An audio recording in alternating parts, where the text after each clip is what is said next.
Hey everyone, this is your favorite radio host, your only radio host, of course, and your favorite girl, Corinne Lafont, broadcasting to you from Trinidad and Tobago, the lovely island in the Caribbean, on Between the Lines. And today I have a handsome man here with me. You know I only have handsome men on my show. So that's why you need to be logging in and looking and listening and following and subscribing to the channel and all, the things to do. I'm not going to tell you. So today I am talking with V. Lashman. Did I pronounce that correctly? Good. V. Lashman. I don't know what the V is for, and I see they call him VJ, so we'll find out a little bit more about that. And as you can see behind him, there are some things that may be familiar to you, like you will see these nice big posters with these characters, and it looks like a game. And we're going to be talking about that today, gaming, life, martial arts, which is where he started. He doesn't look like he will beat up anybody, but you just don't know. You just don't know. So we're going to be spending some time getting to know V, or VJ. I'll call him VJ, today on Between the Lines. And let me tell you a quick bit about him, because there's a lot we can learn from him in 30 minutes. And I don't normally spend 30 minutes. I spend more than that. So if we go over, don't quarrel with me. Let me grab his bio here and we'll go straight into it. So V. Lashman grew up in Bangkok, Thailand. I don't know if he's there now, but we'll find out. Where he first discovered his love of the martial arts, mythological heroes, and exotic lands, all of which influenced the development of characters and the world in his debut fantasy series, Mythborn, and you're seeing the poster behind him, Faith of the Sovereign. His continued success includes the creation of the exciting digital role-playing game system, The Elder Scrolls, that quickly became and remains the world's definitive role-playing game enjoyed by hundreds of millions. Except me, I'm just one less of the millions. Welcome, VJ, to Between the Lines. I'm not hearing you. Why am I not hearing you? You're not coming through. I'm just seeing your lips moving. We were talking all along. As soon as we are ready to go live, what's going on?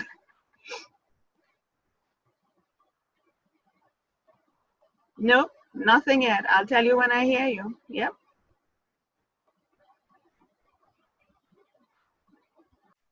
Okay, so great. We're hearing him now. Beautiful. Welcome, VJ, to Between the Lines. Thank you, Corinne. I'm so happy to be here, and I hope my background in martial arts and writing or in video games can help your listeners, parents out there, and kids understand what the industry is about and how to enjoy it better. Yeah, and like we were saying, because I was having a conversation with BJ prior to starting the recording, and we would, I was saying to him, look, I don't know much about this industry. I just know what I see my children do.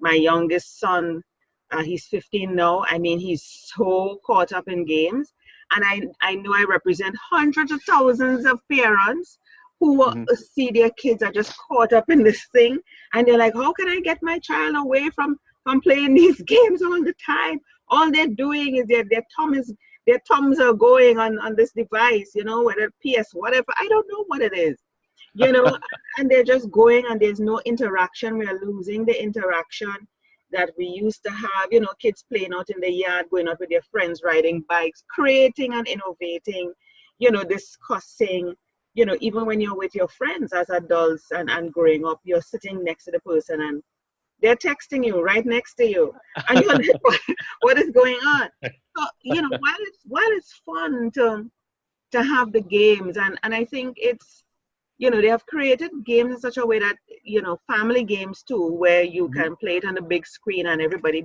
becomes involved as part of the family.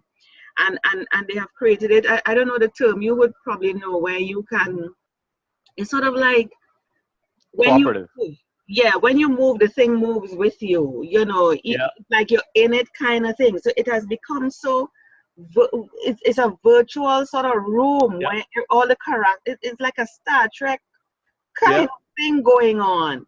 Yep, they're using their Connect systems and other different systems to hit your body with information that bounces back and tells the computer where you are, so you could do like dancing games and Yeah. things like that. Look at where we have come to, VJ. I What know. is, my God, who would have thought? I mean, we would watch these things called Star Trek and Star Wars Yeah. and all these science fiction type things, and we'd be like, whoa, what if Yeah. that is possible? No, what a world. Are they crazy? That will never happen. It's And here happening. we are. Here Yep. we it's crazy. It's just crazy. And I mean, if that can happen now, I really don't. I am just going to just submit that in the next 5-10 years, what it will become, because there's no limit. There is no That's right. limit. And as I talk about it, I'm thinking to myself, what's the reason behind pushing the envelope really to Mhm. seeing what we can do, to seeing what's the reason behind people doing these things, creating such a reality? Is it because we're not accepting what we perceive as reality, and we have to create a certain reality that we feel comfortable with? Yeah, that's a really good question. I just came up with that. Yeah. Well, I mean, look, I think ultimately, I grew up, I think the way you grew up. I grew up, my father's rule was that if the sun was out, the kids were out. I Right? see. I see. So we weren't allowed to come inside. I had, so you had to play outside and come up with, games and, invent ways to entertain yourself. And the whole family, all the families were looked after by all the families in the neighborhood. So, Of you course. know, you just ran around and, I think that the world that was more innocent. And as things have potentially become more dangerous for our kids when it comes to people wandering around, uh, the kids themselves and parents have opted to have their children in safer environments, either aftercare, school care, or inside the house. And a natural result of that has been trying to find ways to entertain that child when they're at home. Mhm. And the nice thing about games, and the reason why I think they're so pervasive, is there's no danger to you physically in playing a game. Unlike, I mean, I know growing up, my parents for some reason decided that moving to Virginia would be a good idea, and I'm not a white person, and so it was it wasn't it wasn't so great. It wasn't so great. So I had to learn how to fight really early, like really, like 8 years old, 9 years old. I was fighting, and so that's why I joined the martial arts. And for me, that was my imagination. Was my mind was stimulated by going to the martial arts or reading. Trying finding new ways to sneak home so I didn't get beaten up. Oh my God, look at that. So a lot of thinking was going on. But today everything is so safe that where's the mental challenges anymore, Yeah. in some levels. And I'm not saying it's good to terrorize kids. That's not the point. But I think the world was just different then. And so now, there's these interactive opportunities to play. And I think when I did a bunch of educational games, what we learned was that when you let someone practice something and the cost of making a mistake is very low, then they practice that a lot of times and they get a nice feedback loop for feeling good about accomplishing something. And Okay. that accomplishment is what they're searching for. That's very hard to get from outside. For kids who aren't very physical, it's difficult to get positive feedback from their friends. They're usually chased around. Mm. If they're skinny like I was, they were chased around a lot. You were skinny. Look at you now. You're nowhere near skinny. And so yeah, exactly. So they end up being I think it feels safer to just play a game than it does to worry about getting potentially beaten up or not being accepted by your group or being made fun of because you're wearing the wrong clothes or your name sounds funny or whatever. Yeah. I think that's what's really happening. The good news though is that parents Well, ultimately I got into martial arts because I needed to, protect myself. And I think that that gave me a certain amount of confidence to think about life a little differently. Mhm. Um, I do actually think kids need more interaction outside and with, see, I think games are great for practicing hand-eye coordination, for practicing logic skills, spatial reasoning. They add a lot to your ability to solve certain kinds of puzzles. They found that if you do certain kinds of games that your ability with math increases for the next 30 minutes by 30 to 40%. So, there's definitely benefits, but the downsides, I think that well, not, I shouldn't say down. I should say that the things that kids really need that they may not be getting if they're inside all the time is there's an entire intelligence that involves socializing and Mhm. just fitting, like finding your place. And Yeah. you have all these kids who never learn how to find their place until they have to leave home, and by then um, they're not good, I think, at hearing that they're not good at something. you Mhm. know they Yeah. Yeah. they you know they don't know how to they don't know how to accept uh, criticism, or to fill in the gap, or to have confidence to pick themselves back up. It's a hard balance, I think. And I personally have my kids equal time. They're actually, mine are too young to get on computer games, I think. Oh, maybe not, but I don't let them. um, but I do think later in life, they're 5 and 2 right now, so they're young. But when they're a little bit older, I think gaming will be a part of their life. Just because if I don't let them learn how to interact in a um, interactive environment, or in a VR, or in an augmented reality environment, a digital environment, if I don't give them those tools, I'm handicapping them in a world that only is going to use tools like that. Simulation, using a computer. And I found that people who know how to use their computer and play games are also good at other computer skills. And I think Okay. I think it's a helpful skill to have.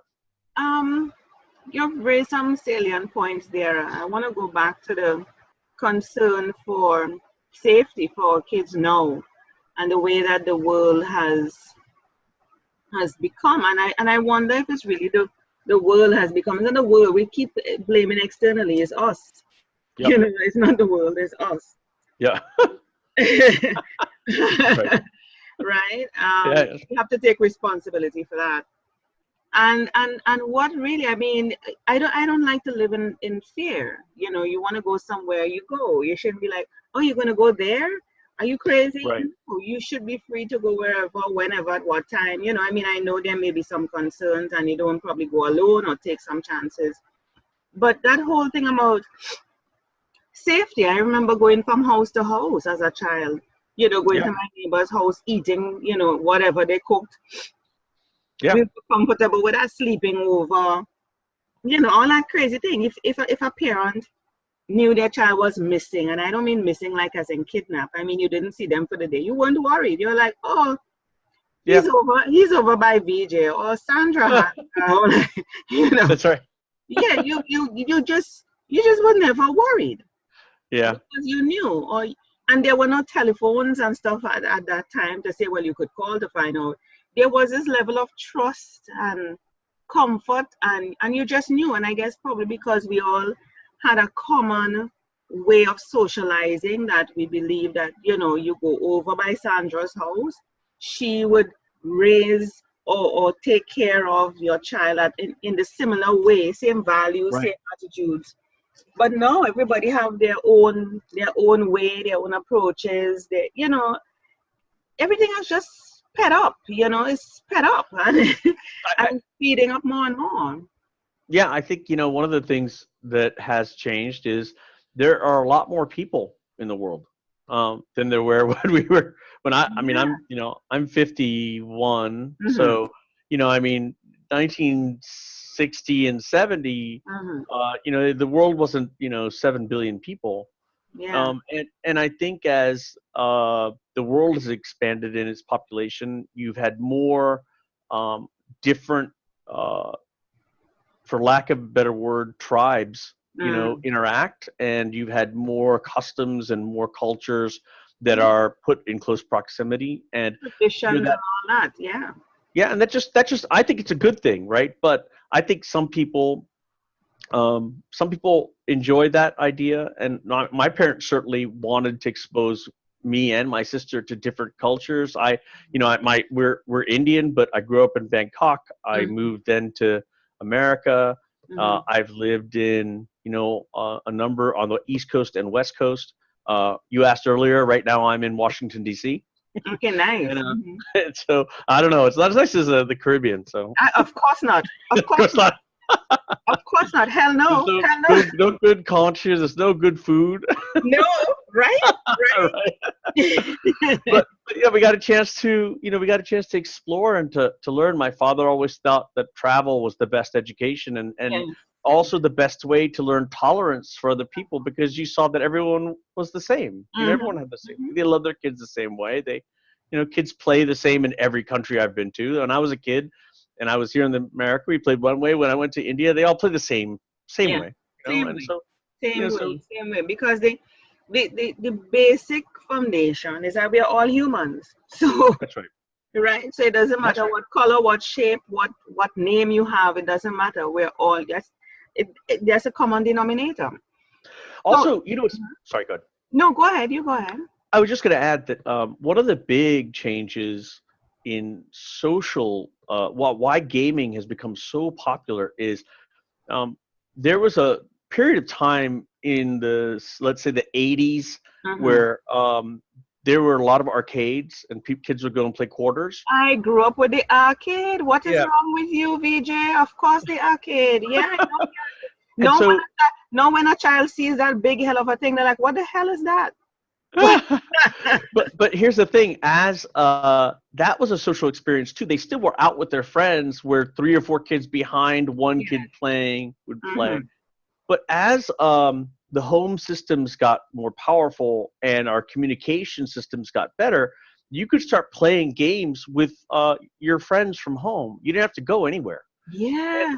And so now you have these kids who are playing very complex and interesting, simulation games where you're running around, essentially playing giant games of tag, but Mm-hmm. you're playing them on a gamepad, and you're playing with all your friends, and you're hearing them, and you're talking to them.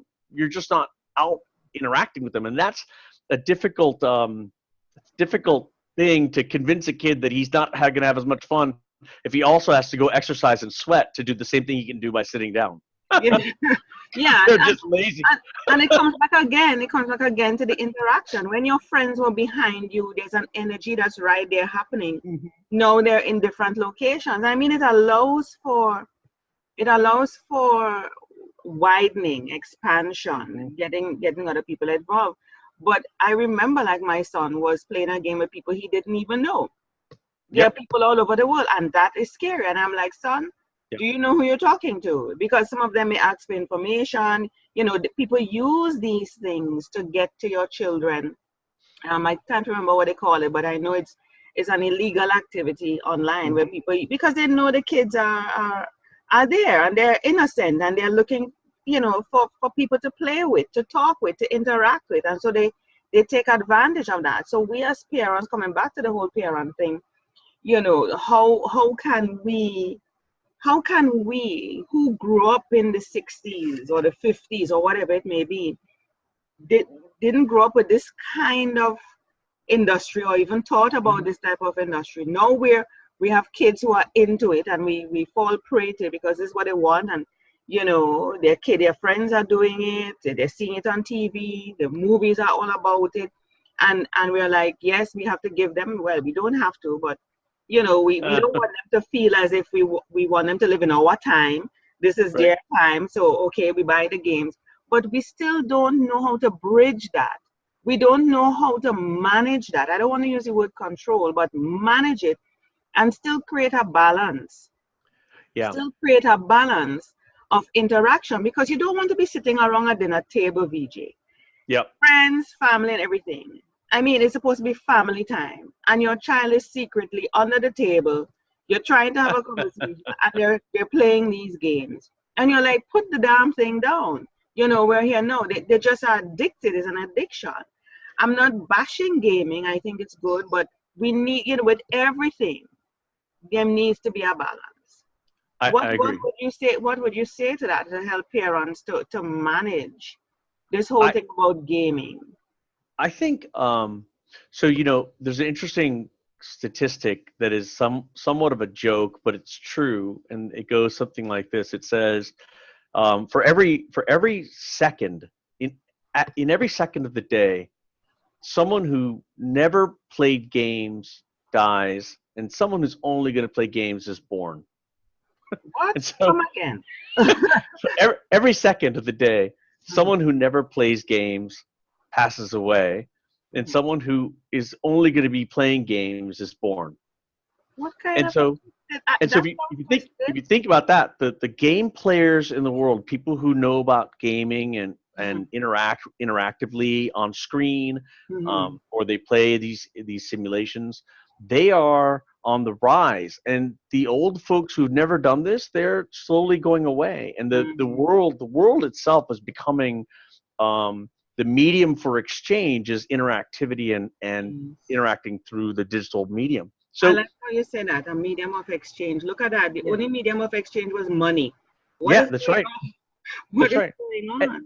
and what's really interesting about the medium of exchange in games is actually it's based around respect, and it's based around like player skill and player talent, and that talent and skill doesn't require the kid to have strong muscles or to be physically agile. Mhm. It doesn't actually discriminate too much when it comes to age versus capability, because as long as you're old enough to hold the controller, you may have the ability to do what you need to do. And also we in the gaming world take it very seriously to protect children. We all are parents ourselves, so when we do things, we try and build in um, a lot of different security measures to take care of kids online, including things like not letting free chat happen, making Mm. sure that has to be approved by parents, and by parent uh, uh, approval, actually digital approval online. We make sure that we have like let people interact with pre-canned sentences. We hide players' real names and use aliases. We protect everything through non-distributed servers. I mean, distributed servers so that people can't find your information very easily. Ultimately, if information gets out, it's typically through something like a hack, like when Sony got hacked. Okay. Um, and so, there's a lot of safeguards in place. I remember my son at the time was 3 years old, and I could put an iPad in front of him, and he would do this. He'd move things, Of and he'd hit course. the baby button for the thing he wanted to see, and he's 3. Yeah. That kid, when he turns 18, he will have had at least 15 years of interaction with an interactive tablet or pad, right? Yeah. Like and in fact, he may have more interaction than his teachers who may have started later in life, My right? son, when he was 2, knew how to turn on the computer. That's right. That's right. He knew the So button to press it, turn it on, and he knew how to move the mouse. that's right. And so that's right. And so what my wife and I decided was, we wanted to give them the advantages that they needed when it came to being digital citizens in the 21st century. But we also have family values that we believe are important. And in our case, we're not suggesting this for everybody, but in our case, we used to turn the TV on while we ate because it would let like everyone eat in peace, because the kids would be watching TV and they wouldn't be screaming. But finally, I think about 2 years ago, or maybe a year ago, we said, forget it. We just shut off all electronics. And Yeah. now on, when we sit down, everyone sits at the table, we eat. If you're done eating, you talk about your day, right? You don't talk about, we don't go watch TV. We don't play video games. We sit at the table and we interact. And it started off, it was really hard because the kids didn't want to, and the wife was like, no one's eating. It was crazy. But, Yeah. eventually they got used to the idea that this is what dinner is. And I love that. Now, we sit down, and if I don't say something, my son will tell my daughter she needs to tell us about her day. It's sort of, it's good. And I think, however you do it in your family, however you feel is the right way to do it, I think it's important to have some time in the day when everyone's home, when there's no TV or electronics on, right? I mean, it's family time. It is. Yeah.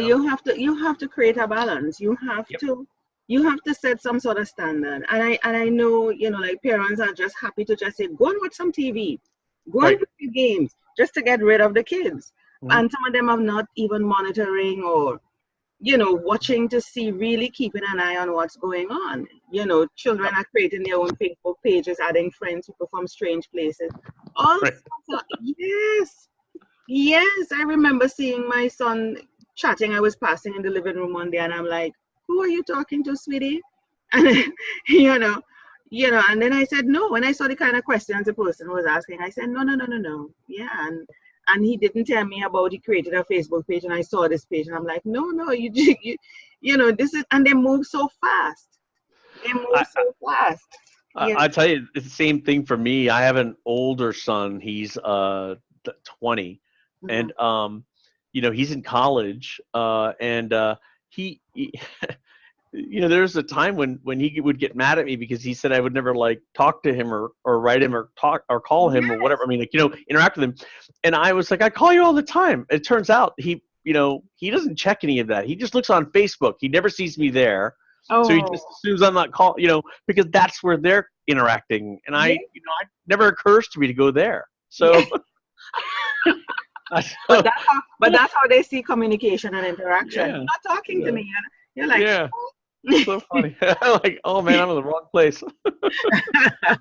So you started off with martial arts, of course, mm-hmm. by force, because that's right. A choice. It's amazing how our lives are led because of certain things that we are forced into. Probably if you didn't go Virginia, you probably mightn't be doing Mythborn. Well, actually, it's great about martial arts. It led to Mythborn, my book, and the book is leading to video games and an animated series. I've been very lucky because I got a chance to write about something, the martial arts, in a medium that I know really well, and bring it to this fantasy world where I can introduce kids and adults to some of the philosophies of martial arts in an entertaining way, where you really learn some of the wisdom and the experience that the martial arts taught me, through a different kind of lens. So it's not like preaching. You know? I've always loved martial arts. I still do. I love the discipline. I love, of course, the way the body looks. I've always loved it. I did it for a little while, and I want to get back into, probably not in a deep way. And of course, I'm older now, so of course the bones and the muscles. But that doesn't mean to say everything hurts. Yes, everything hurts. But the pain of getting old, or the body not getting old, the body aging. is one thing, but the pain of knowing that your body can look better and feel better, I prefer that kind of pain. I agree. Yeah, I prefer that kind of pain. So if I need to go into martial arts or something that would give me pain, knowing in my mind is going to lead me to be better, to look better, to feel better, be healthy, I don't mind that kind of pain, But persons listening to this and who will be listening to this, their kids may not be involved in martial arts or nothing, like how you started. But they do have an interest in games, and they talk about these games, and they're watching these games, and they have friends with these games, and their conversations, everything is about the games. And, in the Caribbean, what I find is that there's not a lot of exposure. I mean, I've seen it since I've been back, because I was living in Jamaica for 21 years, and I've been back to Trinidad for a year and some months. And I've seen that people are exposing to some respect, like at the universities, having courses, whether it be short courses and stuff in terms of animation, but the industry is still an emerging industry, and for children growing up in this era who want to pursue gaming, animation, because when you think of animation, the first thing that comes to my mind is anime, you know, the Japanese, yeah, anime, and they have these people. I mean, they just create these nice people that do all sorts of things that you want to do, you know, Yep. with swords and fighting and fire coming out from wherever, you know, you know. So what would you suggest should be the path for parents? And I think the response, I don't think, I know the responsibility of parents, because that's the kind of parent I am, is to really watch what your children have an affinity to. Mm-hmm. It's not for you to push your agenda on them. What you miss out. So you wanted to be a doctor, or you are a doctor, you expect your child to be a doctor, or a teacher or something, or a lawyer. You must be able to see the natural talent in your kids. So if it's music, you expose them to music. Wherever it goes, well, that's that. You have done your part to expose them. So if you see your child is into this, you should be encouraging them. Hey, do you want me to send you to a course? Do you want me to do whatever? And see where that goes. What would be the path to channel the kids, or even adults who may have an interest in this, to probably communicate like your son did, to bridge that gap, to be a part of that world with your children. What is the path that you would recommend after doing this for so many years? Well, it's helpful maybe for me to just let parents know, and also people out there interested to know, what can you actually do in the gaming industry? People don't know all the jobs, right? So they fall into sort of four categories, 5 categories that people can go into, and then I can tell you for each of those, which way is best. So the 5 categories are technical, right, which is like coding, math, systems analysis, things like that. We're not doing that. But right. Yeah, I'm not doing that. The second one is design, which is mostly writing and describing, being able to describe complex problems in interesting but also simple ways. Okay. I like the that. The next one is art, which you've already mentioned, which is animation and creating how something looks, like these things behind me, which are actually done by a game artist. I put the first time I ever gave a job, and now this kid who started when he was like 16 years old, I gave him his first job when he was 16. He's now the lead artist on Spider-Man: Homecoming, and he did the concept art on The Abyss and Are you serious? Camera stuff and Star Trek Beyond. He's crazy talented, as you can see. Yeah. And, really, really talented. So, there's art. And then there's testing, right, which is testing the games, seeing if they work.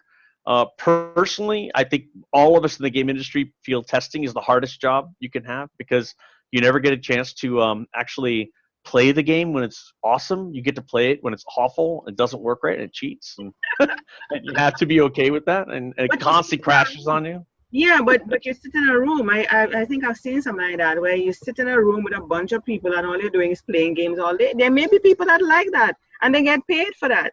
To say, well, this is not good. Well, you're not playing the game all day. What's going on is imagine if you're familiar with like Microsoft Word, right? Let's say you're going to write something. Imagine if you boot up Word, you start to type and it crashes, and then you have to remember, what was I typing? And you have to write it down. Gosh. And you write down what you're typing. Then you have to write down everything. Then you have to go back and you have to do it again and repeat it until you can show exactly. I changed my mind. I don't want that. It's not. No, it's not having fun. No. I'm sorry. The people in QA enjoy that. You're right, but I don't enjoy it. So they would be very difficult for me. Now that you have said that, I don't enjoy that. I take it back. Yes. Yeah. So and then there's sound and music, right? So in the end, there's people who do all the music and all the sounds, and they really are well played in that. And that's from a game production side. On the publishing side, you have marketing, you have sales, you have all the like different kind of communication skills that would go on. So there's a wide variety of things that people can get into. And I forgot, I'm sorry. And then on the production side, the most, I mean, not most, but the main one also, there's a production actually, which is running schedules, running budgets, resources, balancing how much money can be spent versus, because games are big money items, right? So you Yes. have, you have typical budgets, in the games today are several million to hundreds of millions of dollars. I think the last big budget game I did was about 75 million, and I had Wow. 150 people on the project, so it was not a small project, and it wasn't something that I could mess up, because if I'm 10% off, I've wasted $7.5 million. Wow. That's not, you get fired for doing that, right? Easily. Yeah. Yeah. And Yeah. so, so I think there's something to finding out what your kid likes and then helping them in that direction. To that end, I would say that there are popping up in every college and local university various game development majors. But even before that, have them intern at a game company. I mean, there are game companies Yeah. everywhere. Like, have them go intern as a tester, or as a production assistant, where they won't Where really would you go for that? Where would you go for that? I mean, I'm in the Caribbean. Of course, it will not happen here, or it may not happen here, or it isn't happening here. Where are the key countries or places to go to check that out? Because I want when persons listen to this, they're able to be guided by something. Where can you suggest that they go?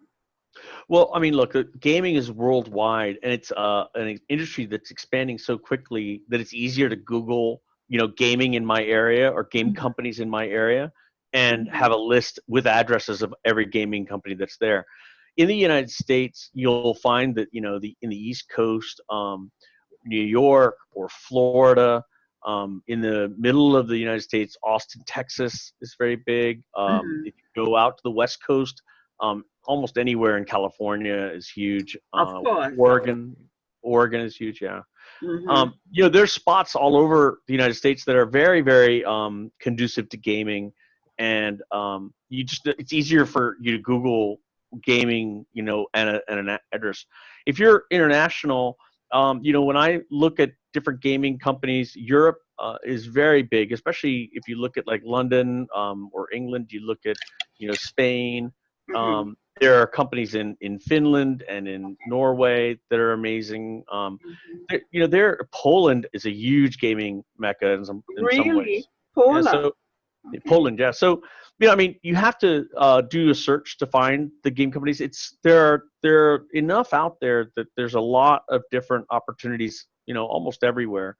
Okay. Also, you have to sort of think about what kind of game you might want to create, because there's a whole industry of different types of games. There's mobile games that are on phones.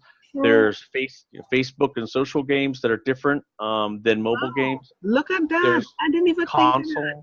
Yeah, there's console games, right? That are on like PC. I'm sorry, PS4 and Xbox One. So from not even having games to having to thinking all of that. Oh my God. Yeah. I mean, there's a lot of different. That's good, right? There's a lot of opportunity. One thing I would say that I would urge parents to remember, and that is,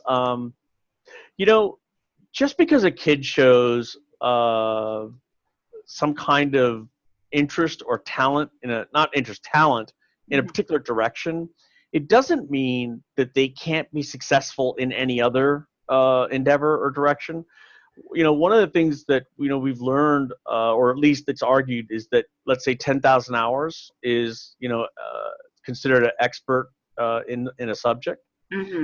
So to get 10,000 hours in something full time, that's about 5 years. It's 2,000 hours a year, so 5 years of work, and you're probably an expert in that kind of job. If you're doing it part time, then it's 10 years. And so that's why, if you think about it, your insurance rate goes down around 25 years old, right? Because you started when you were 15, and we give you about 10 years before we assume that your insurance is going to be a little lower. And so I think that, then think about this, like for me, karate, I have about 94,000 hours of training. Wow. So, I don't even have 10 or 5. Yeah, so I've trained a lot. I have scars all over my body and hands to just it's nuts. My nose, it's been busted 9 times, I Doesn't think. show. It doesn't show. It shows when you're close. This tooth is awesome. Bonnie, your teeth looks perfect. They're Please. all broken. So, it's the thing is, but I think that if you practice, if you're a kid out there and you want to be an artist and you can't draw, don't say to yourself, I can't be a game artist, I can't draw. Start Exactly. practicing, right? Yeah. Because you can learn the same skill. There's evidence that shows that when you look at kids who play violin and you have a prodigy kid who at 10 years old is playing awesome, Yeah. and you have a kid who can't play at all at 10, and then you measure them in 10 years, Yeah. there's no difference in Yeah. their playing. Exactly. So Yeah. it's just practice. Never give up. Never give up. Yeah. Wow. So let's just go back a bit before we go forward again. Your martial arts. You have learned a whole lot of stuff about martial arts since I have an interest in that. Tell us some of the things that you're exposed to, and do people now come up to try to beat you? They used to. The thing with the martial arts is a couple of things I've learned. One is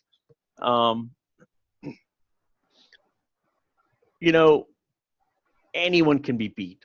It's not about a magic move. I really, really thought when I was a kid. I started when I was about 9 years old or 10 years old, and I was the only kid in the class. My instructor took me just because my dad begged him because I was getting beaten up all the time, and so I started training against adults. And I remember thinking, well, I'm getting beat now because no one's taught me the right move. and really, that's not the case. The case is that practice matters. Size matters, right? You have to have technique plus strength, and you have to get confident in your technique before that will take over, and it won't just be you trying to power your way through things. And because you can't power your way through everything, ultimately there's always someone out there who is stronger than you. So techniques do matter, and the only way you get good at techniques is practice. You practice them and you get better at them. I don't think there are no magic moves. What there truly is though are. Oh, I'm not hearing you. I'm not hearing you, PJ. Your audio is gone. Yes. Sorry, is it better now? Yes, I'm hearing you. Okay. If you practice long enough, your moves look magical to other people, right? Yeah. That it's not something that you normally would think of. And I've seen people do things, and I've done things. I've had people who could throw a board in the air and kick it and break it, and then break the two pieces before they hit the ground. Things like that, which you're like, what? Yeah. And I think that's where real training comes in. So, what I would urge people to do if they train in the martial arts is realize you have to be patient. It takes time, like everything.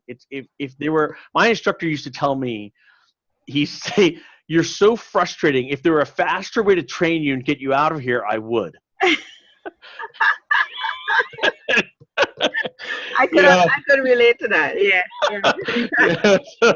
It's like being a kid. If we could train you faster, we will. Don't give up on yourself. It's with anything, you have to put the time in. Yeah, I love that. That's a really great tip, and that relates to anything, because everybody wants to have success fast. Everybody wants to be rich fast. Everybody wants to have children fast, get married. Everything is just fast, like fast. Because they're good at video games so fast. They're like, I want to do everything fast.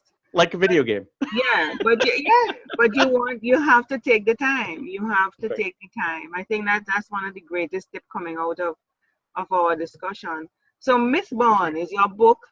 Do you have your game there with you that you can probably show it on your screen? I can stop sharing my screen. You can show your screen and you can kind of I don't. Right now we're working on the book series. There's 3 books out now, with the 4th one about to come out. It's a 5-book series total. And I'm starting on the game designs for an interactive story, and for a number of different areas like mobile games where there's some interesting opportunities, in especially in some of the new genres that mobile has opened up. Mm-hmm. And a lot of our effort is being placed now in just building and completing the world. When I built, the very original Elder Scrolls, I must have written 5 novels worth of backstory about the world, about the maps, about the people, all the races. And that's how you build, I think, a cohesive new world like this, where I spend my time thinking through all the pieces of the world that I need to build to make it feel alive and come to Wow. life.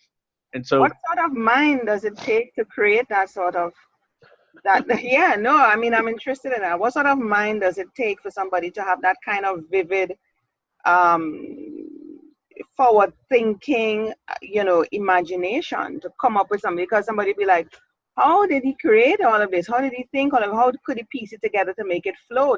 It makes sense, or that may not make sense. Or you create things that leave room to even build on something later on, yeah. what sort of mind does it take to do that? Well, what's interesting is I grew up naturally very curious about everything. Mm-hmm. And my parents, like any good parents would do, they encouraged that by telling me stories, by challenging me to learn. I started reading very early. Maybe I was 7 or 8 years old, Mm-hmm. and I read Shogun. It was one of my first books, and it's by Yes, James Clavell, and it's a yes. huge book. And I loved reading, so I started reading everything. I must have read. There's no joke. By the time I was 15 or 16, I'd read thousands of books by that time. Mm-hmm. Mostly in fantasy and science fiction, but in sort of all subjects. I'd read about submarines, about rockets, about dinosaurs, about Mm-hmm. everything, right? And so when I got to school, I kept getting horrible at like keeping one major. I kept switching my major. Yes. And I wasn't happy with what I was doing. But ultimately, what ended up happening was all through this time, I was reading and reading and reading. And if there's any one lesson I learned in life, the best education I think you can get is reading, right? Yes. Because you open yourself up to all kinds of things. When I ended up in college, I ended up doing mythology, a lot of like Arthurian legends, Wow. different things like that. And so I had this whole background of like growing up in Thailand, had all the Thai myths. My Mm-hmm. parents are Indians, had all the Indian myths. Then I came to America and I wanted to go find out, about church. So I went and, went to Baptist church for a while and learned that. I read the Bible. Then I Yes. got interested in like, what was going on with early other religions. So I started learning about Buddhism and Mm-hmm. Shintoism. And then I got into martial arts, and that made me want to learn Chinese and Yes. Japanese. Yes. And it just constantly kept going. How I got to writing a book, though, was honestly learning the skills of video game design. So remember I told you all those different Yes. things you could do? Well, Yes. I ended up coming up as a designer. So I was a writer, right? And I would write. And then I was also a producer, so I would manage schedules and budgets. Mm-hmm. And the skills you learn as a game designer, or that you have to learn, is even if you're self-taught, is how do you take something that is immensely open-ended and try and create it as lists, like lists that can be done by a programmer, because ultimately your job is to take an idea and make it into a language that a programmer can code. Yes. And so it's not, you don't need to know how to code, but imagine if if I said, hey, you have a character that jumps from here to here, right? Mm-hmm. Well, as a designer, you have to say that I'm going to use, I'm going to look up how this works. There's a formula for ballistics that I'm going to use. It involves gravity, it involves momentum, and it involves energy, things like that. Wow. And then you figure out how that formula can be applied, and then you figure out what don't you need the formula, what's too complicated, and you can break it down into very simple, statements that if you give a programmer, they understand what direction you want to go in, and then they'll do the complex, crazy math, right, that makes it act the way it should act. And I think the same thing for if you're fighting enemies and they would do one thing if you do one thing, or do another thing if you do another thing. That's just statistics. You got to understand how the bell curve works, and that in one standard deviation there's a certain amount of variance of 66%. And it's all stuff you could teach yourself, and it's all very basic math and algebra, very basic. But it turns out it's like one of those jobs where you actually will use algebra. so you should pay attention. That's too much for me. That's too much for me. I'm trying to think. I'm listening to you, and you're talking about all these different things and mathematical formulas and everything. And I'm like, how in exposure to gaming that can teach you life lessons?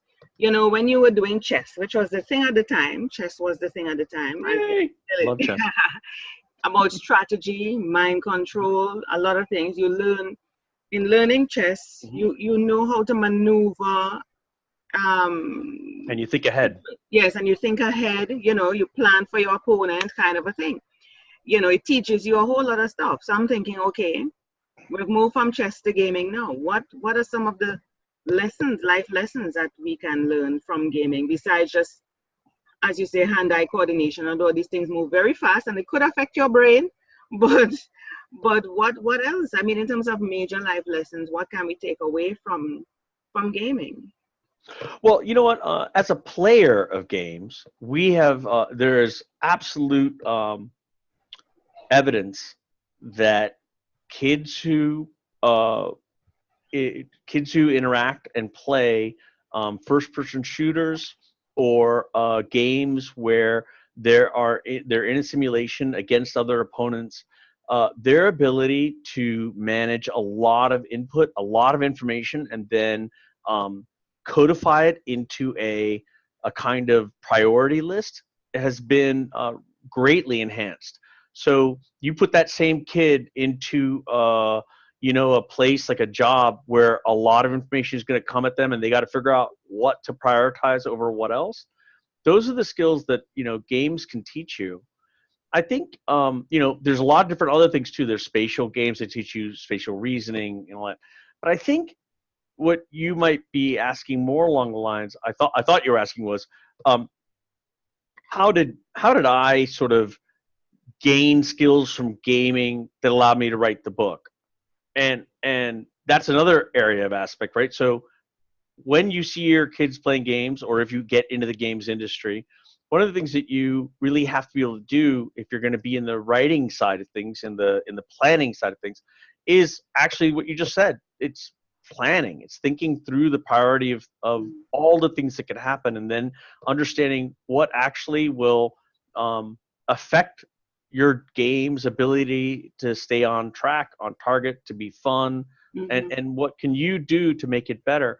I think prioritizing things, and to making lists, and making sure that how you go about affecting the limited amount of things you can affect within a larger scope of all the things that you could affect is the kind of prioritization skill that is very necessary to be successful as an adult.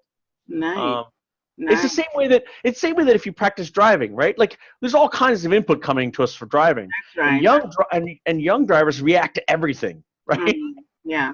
But as you get older and driving wise, you learn that not everything, you don't need to jerk the wheel every time something moves. Yes. Yeah. Comes with experience and time. Yeah.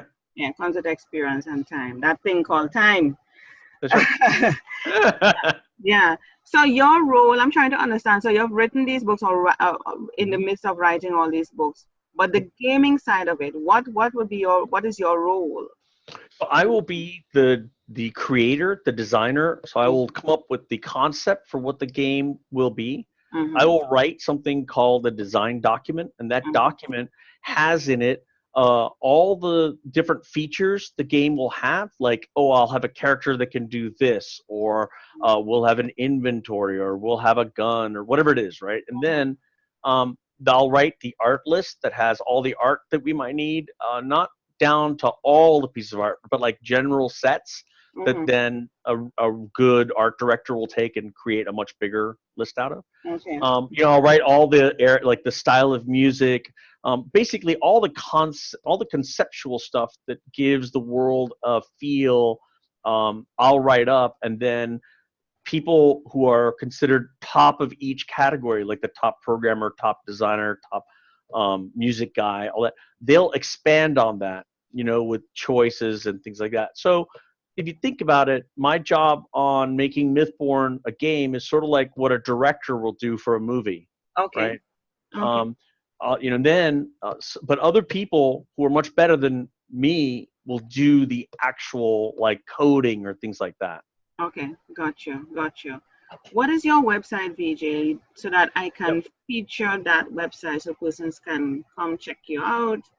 Let me. Yeah, I love visitors. We are I respond to people. So Mythborn is the book. Oh, I didn't tell anyone. Mythborn is the story of a young assassin apprentice, a kid who's training in the martial arts, Mm-hmm. to end up being like a monk or a infiltration type expert. And he finds out that his master has been ordered to kill him in the next 8 days. And so he has to figure out how to survive. And in trying to figure out how to survive, he learns that he, in fact, and this whole thing that he is trying to unravel is a small thing in a much bigger thing happening in their world.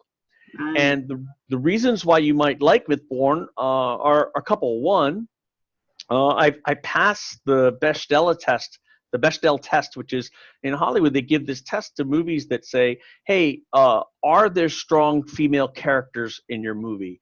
And the way they test it is they ask, are there two females in the movie that have names that talk to each other and not about a man? And and my book passes that a lot. All my characters are strong females who drive the plot forward because I have, in my life, an incredible mother, a grandmother, and my sister were all big influences for me in in strength. And I never grew up. I grew up realizing there are smart people and stupid people, and there are lazy people and there are driven people. But I never learned that was based on gender. Like Yeah. it never, no one. I never saw the world as, oh, because he's a man, he's going to be Yeah. stronger. Yeah. I didn't see it that way. And so, and also the first time I got my nose broken was by a woman in class. So I learned early not, to never trust anyone in a karate uniform. But in the second area, and the cover hints to it, but if you notice, the female looks slightly Asian, and the boy on the right is brown. Yeah. Right? Yeah. The kid in the middle, the white kid, he's actually the bad guy. And all my characters who are of, my book features characters of color, characters of different backgrounds and different cultures. Yeah. I felt it was really important to like build this idea of a holistic culture Nice. and world of differences that are getting along. It's how I sort of felt my life went. And so, Well, people like you, and myself, of course, included, because I'm a mix of two cultures, Black and Indian. Yep. And we see the world differently. We Mhm. live in the world differently, and it's not the same for somebody who's just strictly of one. Yep. One compared to if you're more than one. Mhm. And I think that's very clear and evident, because somebody who is of black and white mixed, they Mhm. just don't see the world the same way as if they were just purely white or if they were purely black. Yep. It's just different. Yep. It's true. So it's good to bring that kind of holistic thing, and we saw that, of course, in Star Trek, because Star Trek clearly had I all loved it. different kind of people. It's crazy getting along, living together, in relationships, and having children. That I loved it. that was really the world that should be known, where we all get along. Yeah, we may have differences, but we all get along. That's right. I agree 100%. And Yeah. and so if you want to find the book, you were saying my website is www.mythbornmedia.com, and Mythborn is spelled I'm trying to get to there. MYTH. MYTH BORN Media, MEDIA.com. Yeah. And so www.mythbornmedia.com. That's the website where you can learn all about Mythborn and all the things we have in production. We have the audio book out now. It's getting huge reviews that really it's really selling well. I think the narrator does a great job of building something amazing there. And ultimately, I think one of the great things you can really enjoy is just the fact that we are constantly building new content for the world and new things for people to see. Yeah, I'm on the site and oh yeah, that's right. I can see it, and it's great. And I think also the other thing that people will really enjoy is that we are. I mean, I'm feverishly working on book 4. Like I said, there'll be video games in development. And if you want to check out the book online, you can check out the actual book on Amazon. Just go to Amazon.com and you can type in Mythborn and you'll find it for sale there. I'm trying to scroll down. It's not allowing me to scroll. I don't know. That's weird.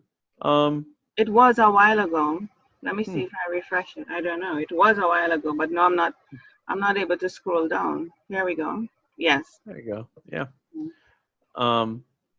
It's a beautiful cover. I love it. I love these. I love the characters. They seem so strong and sexy. What is going on? She's awesome. Well, check out the next cover when you go down a little further. The next ones are amazing. Oh, right? These are beautiful. These are. I love it. I love it. It's very. It's just like those gaming. When you go and buy those movie things. That's right. Covers. Yeah, it's very, very professionally done. Thank you. Thank you. And, I think ultimately the audiobook has been probably the big surprise for us. I hope it doesn't mean people prefer to listen than read, but, however it goes now. That's how it goes now, because, I even thought about it myself the other day. I'm like, gosh, I have a book reading. It's an ebook. I have it on Kindle, but I have the audiobook too, and I'm like, I could have finished this book if I had just sat down for an hour and listened. If I had just sat down for an hour and listened. But right. I'm traditional in the sense of I like the printed books where I could turn the pages, smell the pages right up in the book kind of thing, fold it and stuff. And then I switched to Kindle, and I'm writing notes in the Kindle. So I need to probably just listen to the audiobook and just get the book out of the way so that I can move on to another one, Does this play the audio if you hit play? Will we hear it? Because you can hear the guy's voice. I have a story about the guy. Listen. Mythborn 1, Rise of the Adepts, by V. Lakshman. Any sufficiently advanced technology is indistinguishable from magic. Nice. Okay, so if you pause that, so here's the funny story. You read, my wife reads my books, so she's been reading them with me as I've been going, and she'll give me feedback and all that. And by the way, that girl right there in the yellow, she is everyone's favorite character. Her name is Yateji. She's a princess who's amazing, super tough. Just really, everyone really enjoys her. So anyways, I'm listening to the audiobook for the first time in bed, and my wife is like, "Oh my God, who is that? That sounds amazing. What's that? What's that book?" I'm like, "That's my book." And she goes, "Really? That's your book?" I go, because the voice gives such a big difference to the way it sounds and from your own mental voice. So I told her she can't hear. She liked him too much, so I'm not gonna let her. What is this? What is this? Jealousy, VJ. But the voice. The voice of a man is always very attractive. That will get you weaker than me. That will get you weaker than me. Oh my God. Well, it's okay. It's okay. She can listen to it. But once she doesn't meet him, right? Yeah. Unfortunately for me, everyone's local. Yeah, but it's a lovely voice. I love it. And picking the right voice is very, very important when it comes to different characters. Yeah, he's especially very good. Yeah. Yep. Yeah, this is nice. Oh my God! Well, all the best to you, VJ. This is exciting stuff. Thank you. This is really exciting stuff. And like I was saying to you before we started recording, my son is into this, and I really want you to connect with him. It may encourage him, lead him down a particular path. He will see what he's doing, and there may be young people who may want you to reach out to them, connect with them, Mhm. Yeah, I'm happy to do that. And whatever information I can provide, feel free to pass that on to the listeners who ask. I'm always happy to help. Yeah. For the listeners out there, if you text Mythborn, MYTHBORN, to 66866, then you'll join our fan club. So text Mythborn to 66866, and you'll join our fan club and be part of our emailing list. And I'm always happy to reply to questions and help everyone. Nice. Again, it's www.mythbornmedia.com, and you can Google Mythborn on Amazon and find everything. And I hope you connect with us. I love the fans. I mean, I write for people to read, so it's great to connect with people. Yes, and do you have a Facebook page and stuff like that, social media? Yeah, absolutely. So I'm sorry, I should have said, if you go onto Facebook, you can Google Mythborn and it'll show up. And also every Tuesday and Thursday, from 3 p.m. to 4 p.m., I'm running a YouTube channel called Mythborn Live. Nice. And on that channel, I talk about the influences of Mythborn, whether it's cultural mythology, ghosts, paranormal, Nice. fantasy and magic, other books, video games. I give advice when it comes to writing. I give advice when it comes to video games and what I'm playing now. So join me Tuesdays and Thursdays at Mythborn Live on YouTube. Okay. And we also have a Patreon page that's Mythborn Media on Patreon. And you can join and be a subscriber there and help support Mythborn as we do a bunch of things. So that's all new. It's why I wasn't really thinking about it. It's like, oh my gosh, that's right. We have all this new stuff up there. I'm going to make a little card for myself to remember what all to say. That's okay. I appreciate having you on the show. It's been great. I mean, this is totally different to, the other guests that I've had. And this is really a breath of fresh air. Not that the others haven't been, but it's just different, and I like the idea of us discussing this around, parents, kids, and helping them to get involved into something different. The world is changing, and it's not about being a doctor, lawyer, and teacher, or whatever it may be. Not that we are discounting those, but we have to open our minds to new things. New industries are cropping up each and every day, and there's nothing wrong, there's nothing less. It can actually be, the way of the world. And so it's great to be a part of it. Yeah, I agree. I think in ancient times, everyone struggled with the idea of teaching your son or daughter how to hunt or use a weapon because it's dangerous. Yes. But in the end of the day, it was necessary. Yes. And in the same way, in the modern world, our weapons are computers, and they are, being online. And like you said earlier, I think it's important to teach our kids how to do it, but also with moderation and to remember, to do it responsibly and in a safe manner. Yes, yes. Thank you so much, BJ Lashman. Thank you, Corinne. I'm so happy. Yes, I'm happy that you were here with me. We spent a lot of time together. And, and I'm sure we're going to be spending a lot more time. So I will be in touch. Please connect with me. I'm on social media as well, and I would love to see where all of this goes. Really, it's very, very interesting. I'm happy for you. Congrats on everything that you're doing now and what you will be doing. Corinne, thank you so much for having me on. I really appreciate it.